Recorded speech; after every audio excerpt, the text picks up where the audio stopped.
మీకు తెలుసా fact number 1, ఎండలో నుంచి రాగానే చీకటిగా ఎందుకు అనిపిస్తుంది? ఎందుకంటే మనం ఎండలో నుంచి సినిమా హాల్లోకి వెళ్ళగానే కాసేపటి వరకు మనకి ఏమీ కనబడదు. సినిమా హాల్లోనే కాదు, ఇంటిలోకి వచ్చినా ఏమీ కనబడదు. దానికి కారణం వెలుతురుని బట్టి మన కళ్ళలో రెటీనాలో వచ్చే పొరలోని వచ్చే మార్పులు బట్టి ఇలా జరుగుతుందట. ఫ్యాక్ట్ నెంబర్ 2, మీకు తెలుసా దోమల జాతులు ఎన్నో? దోమల జాతులు 2500 జాతులు. ఇందులో మగదోమలు జంతువుల్ని మనుషుల్ని కొట్టవు, ఆడదోమలు మాత్రమే మనుషుల్ని జంతువుల్ని కొడతాయంట.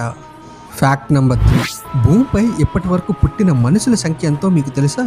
సుమారు 10,800 కోట్లు. ఇప్పుడున్న 750 కోట్ల జనాభా దీనిలో 7% మాత్రమే.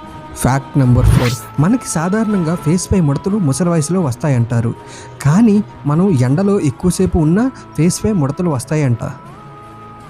ఇలాంటి మరిన్ని వీడియోస్ కోసం నా వీడియో లైక్ చేయండి, షేర్ చేయండి అండ్ సబ్స్క్రైబ్